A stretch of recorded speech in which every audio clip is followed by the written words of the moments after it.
کرنے کا طریقہ بتا دیا اور یہ بتا دیا کہ انسان ایک انسان کے ساتھ کیسے پیش آئے. اسی پہ اللہ کے رسول نے فرمایا کہ ہر مسلمان آپس میں بھائی بھائی.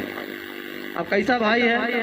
تھوڑا سا زمین پڑ جائے تو تلوار اڑ جائے گی, تھوڑا سا پیسہ تھوڑا سا ادھر سے ادھر ہو جائے تو ڈنڈا اڑ جائے گی, گالی گلوچ شروع ہو جائے. ایسا بھائی ہے نا, یہ مسلمانوں کا حال ہے.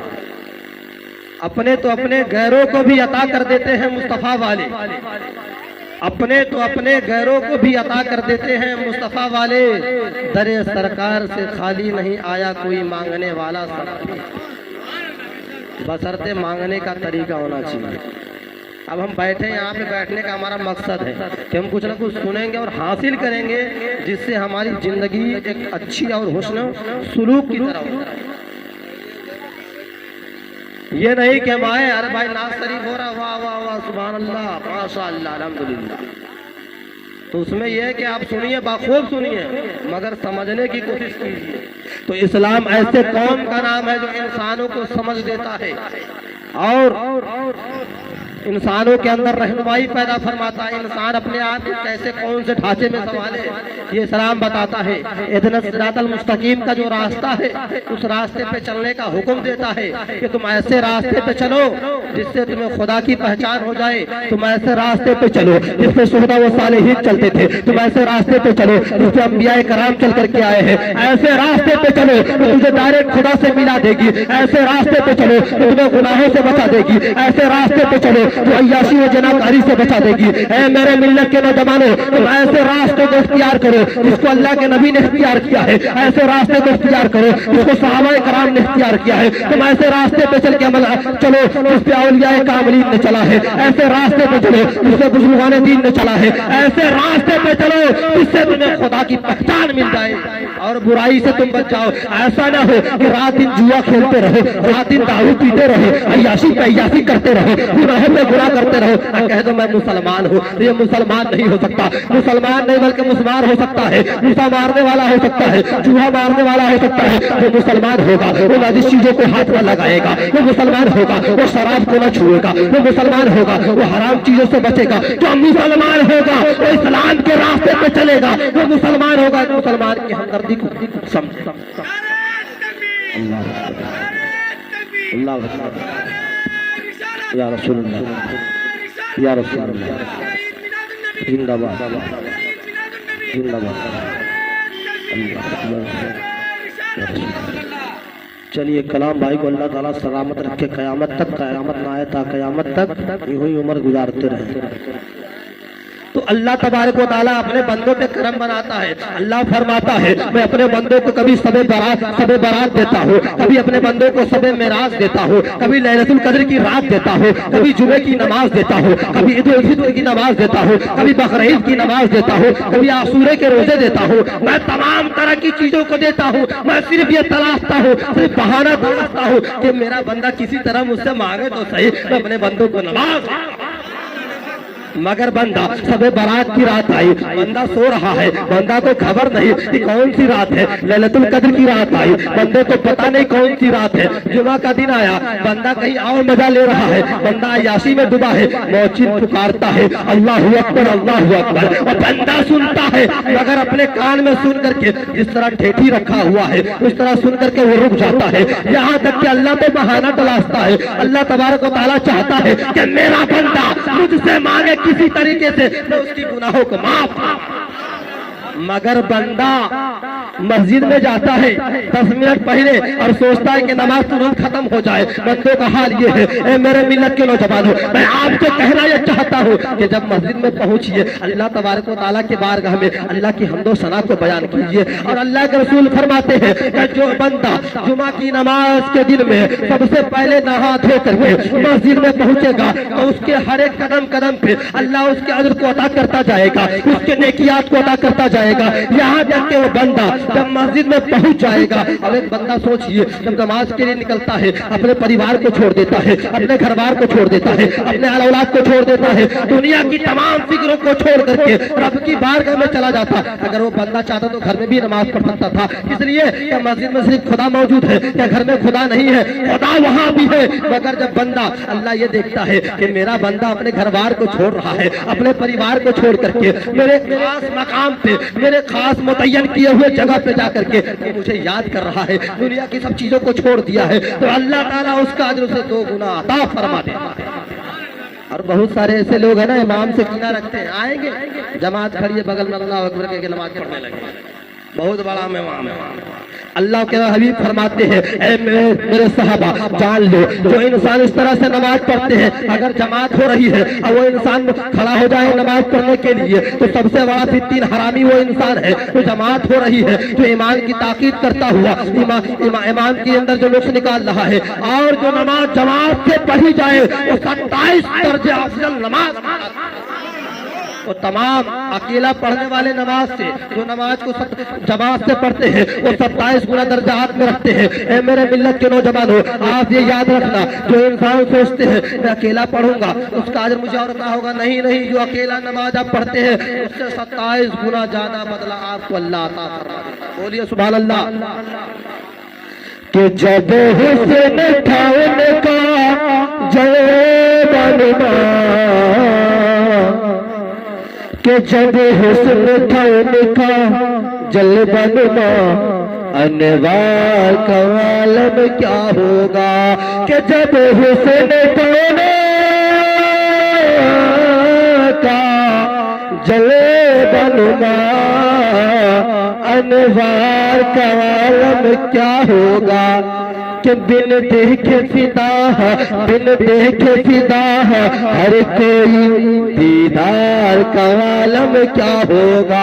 ہم نے نبی کو نہ دیکھا, ہم نے نبی کو تو کیا صحابہ کو نہیں دیکھا, ہم نے خواجہ غریب نواز کو نہیں دیکھا, غوث اعظم کو نہیں دیکھا, ہم نے نظام الدین اولیاء کو نہیں دیکھا, مخدوم سمنا کو نہیں دیکھا, مگر میرا ایمان ہے. اسی بے شاعر نے کہا کہ ہم نے نبی کو نہیں دیکھا. اعلیٰ حضرت فرماتے ہیں کہ جب حسن داؤل کا جلوہ نما انوار کا عالم کیا ہوگا. کہ بن دیکھے فدا ہے ہر کوئی دیدار کا عالم کیا ہوگا. آج کا دور ایسا دور آ گیا ہے اگر کوئی رسول کے شان میں گستاخی کر دے تو مسلمان جس کا ایمان پختہ ہوگا مکمل ہوگا وہ برداشت نہیں کر سکتا. بھلے دیکھا ہو یا نہ دیکھا ہو اس کا ایمان تو ہے کہ اللہ کے رسول دنیا میں آئے ہیں, جس کے صدقے میں اسلام ملا ہے, جس کے صدقے میں قرآن ملا ہے, جو قرآن آج بھی دنیا میں موجود ہے, جو قرآن آج بھی دنیا میں موجود ہے. اور وہ قرآن کہتے ہوئے پھرتا, وہ قرآن یہ کہتی ہوئی پھرتی ہے. اے اللہ تبارک و تعالیٰ قرآن کا یہ ارشاد ہے کہ اللہ تعالیٰ قرآن میں ارشاد فرماتا ہے کہ اے محبوب اگر تجھے پیدا کرنا مقصد نہ ہوتا تو میں دنیا کے کسی چیز کو پیدا نہ کرتا. تو اب خود سوچے کہ جب اللہ کے رسول نہ ہوتے تو کوئی چیز نہ ہوتا, چرندوں پر صدر حد نہ ہوتے, انسانوں کا وجود نہ ہوتا, یہاں تک کہ کوئی بھی چیز نہ ہوتے. جس زمین پہ بیٹھے ہو آج, جس زمین پہ بیٹھ کر کے مزے مار رہے ہیں, جس زمین پہ عیاشی کر رہے ہیں, جس زمین پہ گناہوں پہ گناہ کر رہے ہیں, اللہ نے جب اس زمین کو پیدا فرمایا یہ زمین ڈگر مگر کر رہی تھی, یہ زمین ہل رہی تھی. کیوں ہل رہی تھی؟ کہ اس کے نیچے پانی ہے, پانی پہ کسی چیز کو پھینک دیجئے تو وہ تیرتے ہوئے نظر آئے گی, وہ تیرتے ہوئے نظر آئے گی. جب بھاری چیز ہوگا تو وزن ہوگی. جب پانی کے سمندر پہ زمین کو بچھا دیا گیا, زمین کے چٹائی کو بچھا دیا گیا, اس کے بعد دیکھیے زمین ہلنے لگی. اللہ سے فرشتے عرض کرتے ہیں اے رب تبارک و تعالیٰ میں نے تمہیں زمین کو بنا دیا, زمین تو ہل رہی ہے, یہ زمین تو ہل رہی ہے, لچر لچر کر رہی ہے, آخر کون سا ایسا کام کرے کہ زمین اپنی جگہ رک جائے. اس کے بعد دیکھیے اللہ ارشاد فرماتا ہے اے میرے فرشتے تم زمین کے سینے میں پہاڑ کا قلعہ گاڑ دے. اے میرے فرشتے تو زمین کے سینے میں پہاڑ کا قلعہ گاڑ دے. اس کے بعد دیکھیے اللہ تعالیٰ نے پہاڑ کا, جو لوگ سوچتے ہیں کہ پہاڑ کو اس لیے بنایا گیا کہ وہ خوبصورت ہوں گے, وہ خوبصورت ہوں گے, وہ بیوٹیفل ہوگا, وہ دیکھنے میں بہت ہی سندر ہوگا اس لیے بنایا ہے. نہیں, رب تبارک و تعالیٰ کے ہر چیز کو بنانے میں کسی نہ کسی چیز کا راز ہے جس کو انسان